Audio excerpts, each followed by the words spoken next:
મણિયાહાટી તાલુકાના ચોરવાડ ગામે આયુર્વેદિક સારવાર અને નિદાન કેમ્પનું આયોજન કરવામાં આવ્યું। ચોરવાડ ખાતે સામૂહિક આરોગ્ય કેન્દ્ર ચોરવાડ મુકામે સરકારી છેવાડાના માનવી સુધી આયુર્વેદિક દવા અને પદ્ધતિઓનો પ્રચાર થાય એવા ઉમદા હેતુ સાથે સામૂહિક આરોગ્ય કેન્દ્ર ચોરવાડ મુકામે સરકારી આયુર્વેદિક હોસ્પિટલ જૂનાગઢ દ્વારા એક આયુર્વેદ આરોગ્ય મેગા કેમ્પ નિદાન કેમ્પ રાખવામાં આવેલ, જેમાં આયુર્વેદ હોસ્પિટલ જૂનાગઢના હરસ મસા અને ભગદરના નિષ્ણાંત શ્રી, પંચકર્મના નિષ્ણાંત શ્રી, સ્ત્રીરોગ નિષ્ણાંત, ચામડી દર્દના નિષ્ણાંત શ્રી તથા અન્ય તમામ પ્રકારના રોગો માટેના નિષ્ણાંતોની એક ટીમ આવેલ, જેમણે ચોરવાડ અને એની આસપાસ ગામના 300થી વધારે દર્દીઓને આયુર્વેદિક દવાઓનો લાભ પૂરો પાડ્યો સાથે દૈનિક દિનચર્યા દ્વારા કઈ રીતે નિરોગી રહી શકાય તેની વિશેની માહિતી પૂરી પાડવામાં આવી। આ સાથે વધારે જે દવાઓની જરૂરિયાત પડે અને કોઈ તેને માટે વિસણવેલ આયુર્વેદ દવાખાનાનો સંપર્ક સાધવા જણાવેલ, જેમાં મેગા કેમ્પમાં સફળ બનાવવા માટે સરકારી આયુર્વેદિક હોસ્પિટલની ટીમ, તાલુકા આરોગ્ય કચેરીની ટીમે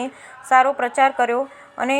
સામૂહિક આરોગ્ય કેન્દ્ર ખાતે અધિક્ષકશ્રીની ટીમ દ્વારા ખૂબ સારી વ્યવસ્થા કરવામાં આવેલ। ભવિષ્યમાં પણ આયુર્વેદના પ્રચાર પ્રસાર માટે આવા કેમ્પો કરતા રહેવા માટે સરકાર આયુર્વેદ હોસ્પિટલ કટિબદ્ધ છે। आज तारीख 4/5/2024 रोज मणियाहाटी तालुकाना ચોરવાડ गाँव गवर्नमेंट आयुर्वेद कॉलेज जूनागढ़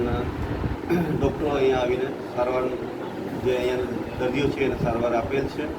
और आजूबाजूना गामना अँ दर्दियों बहुड़ी संख्या में आश्रे 400 जेटला दर्दियों अँ लाभ लीधेलो है। जे दर्दियों वधारे सारवार माटे जूनागढ़ खाते जे होस्पिटल है त्या दाखल थवानी व्यवस्थाओं बीजी सारवार शल्यनी, गायनिकनी अने पंचकर्मनी जे सारवार है एना माटे अँ ત્યાં દાખલ કરવા માટેની સૂચનાઓ પણ આપેલી છે, જેનો અહીંયાથી જે ગ્રામજનો છે, ગામના દર્દીઓ છે એ બહોળી સંખ્યામાં લાભ લઈ શકે।